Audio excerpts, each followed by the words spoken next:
BF Goodrich, the official tire supplier of the Playboy Mazda MX5 Cup Series, is always looking for new ways to connect with race fans. The latest is as close as your computer screen. Log on to Facebook and join the BF Goodrich Tires group and connect with other race fans.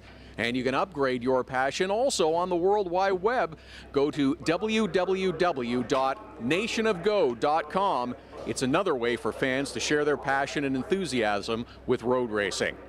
BF Goodrich is also upping their commitment to motorsports with an improved contingency program.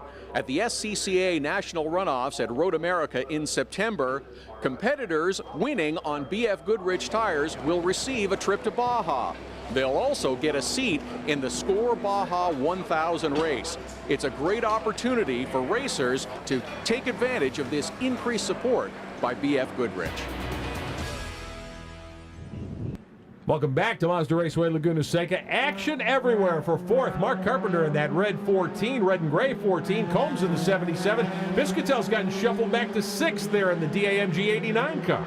Well, I'll tell you what, it doesn't take much to get back in this group because those guys are going fast. And look at Malcasian. He has absolutely disappeared from this group. Meantime, Jesse Combs trying to make some progress back toward the front of the field. Here's Todd. Guys, let's update you on the number 77 car of Jesse Combs. He was the beneficiary of contact early on in the race when the outside row had their troubles. He moved up towards the front of the field. Now he continues to have his best potential run of the season. A 7th at the opening event, a 10th at Road Atlanta in the last event, looking like a top 5 finish if he can hang on to the end of this race. I'll bet he's glad he came back to do this racing after taking the year off. Sure. He's doing a heck of a job. Sure is, no question about it. You've got Mark Carpenter there in the mix. And Justin Piscatel, who'd run as high as third earlier, Elliott, he's got to be a little bit frustrated. We've talked about him off and on over the last year and a half, hunting for his first win, Rookie of the Year last year, quick all the time, but just not quite able to get the whole job done.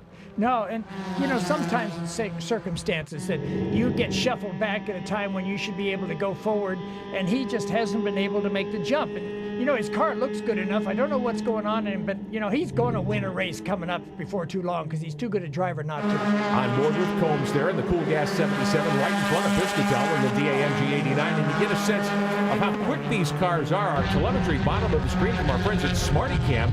We're now providing a lot of our great onboard shots here, and you got a sense they were up 95 miles an hour before you drop off into the corkscrew. Final corner, battle for the lead. That's Pombo in the blue 01. Right behind him, Rambleberg in the blue and orange trim car. Meantime, you got that three-way battle back a little further. And they've got Malcasian catching these two leaders. If they spend any time making a mistake or racing each other just a little bit too much, our Malcasian's going to be right on them. 17 laps on the board, maybe another 7 or 8 to go here under the timed format. 45 minutes of racing. Time certain is what they call it in SCCA Pro Racing. This is the battle for 4th, 5th, and 6th, side by side.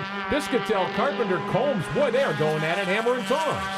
They are. And you know, to me, this is the greatest thing about racing is when you get a bunch of equal cars, you're racing with guys and you're working all the time trying to figure out, where can I get by this guy? How can I make this pass? But you also, at the same time, have to be watching out and just saying, well, if he makes a little mistake, I will jump on it. So it's great racing. It keeps your concentration all the time. Justin Piscatel there in that white, orange, and blue car, the DAMG entry, running 6th right now. And you know he's frustrated. You know he feels he's got a quicker car. He just needs to get by these two guys and go up and challenge the leaders again.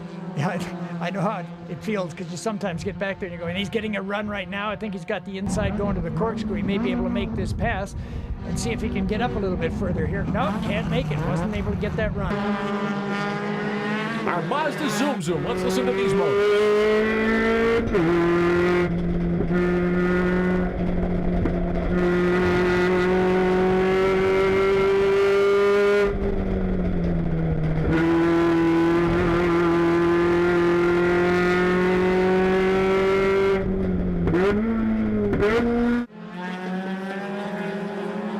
The final corner onto the front stretch one more time, watching Justin Piscatel. There's Lionel Kenda, the 13, who qualified so strongly. Meantime, the two leaders really have put on a great battle all day long. Rambleberg and Matt Pombo. Rambleberg trying to get the lead back at this beautiful backdrop for motorsports. Mazda Raceway, Laguna Seca. Right back with more of the Playboy Mazda MX5 Cup.